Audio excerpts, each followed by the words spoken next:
We start off today with a bit of a bum. Hey, what's this? It's a new lamp. I'll have to find a new angle for these videos. We start off today with a bit of a bum note. I was spraying the engineering hull for my Voyager, and I may have accidentally scuffed the paintwork, mishandled it, and generally caused a lot of problems that you will see in a moment. The problem I have with painting stuff is patience. I'm not patient when it comes to paint. And you'll see the results of that impatience. Now, where to do these in future? A somewhat recurring theme of my projects, I screwed up the paintwork. I sort of lack patience when it comes to paint.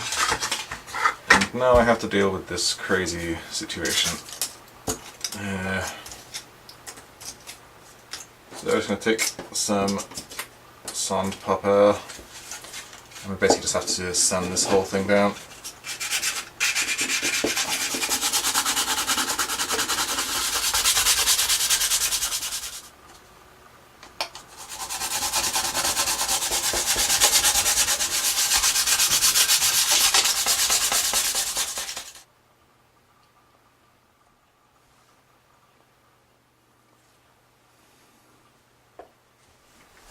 In more positive news, I've added all of these spade connectors to the circuit board, which means now we shouldn't need to touch this with a soldering iron again.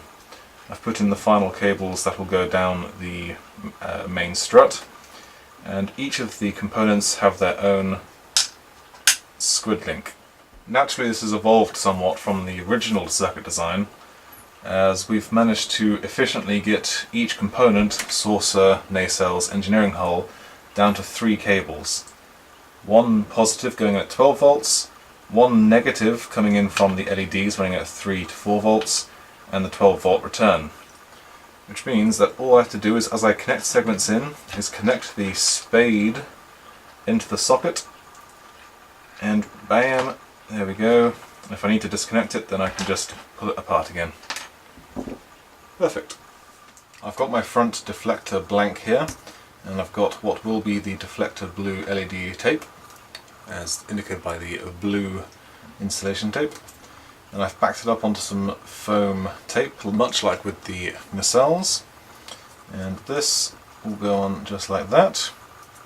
I'll secure this wire to the actual blank to prevent it from moving around too much, and then this will just feed underneath into the engineering hull.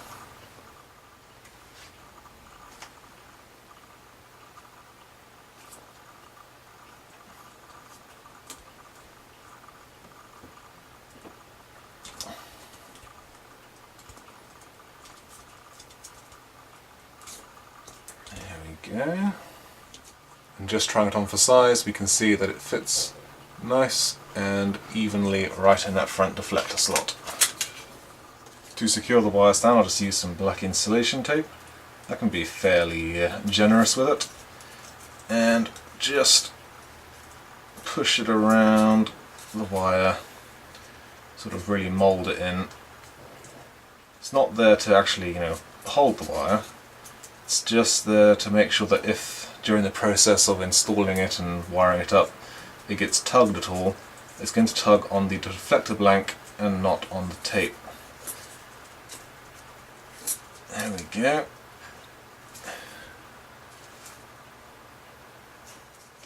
Sadly, it's never quite going to be the same as if I'd never accidentally fopped up the paint, but it's as good as it is going to get.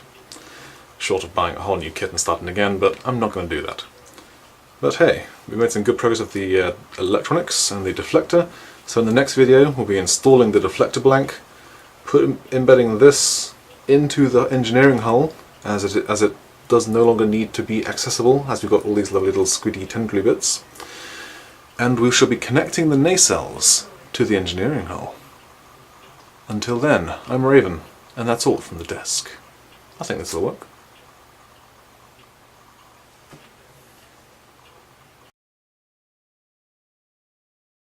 I've got my front deflector flank here.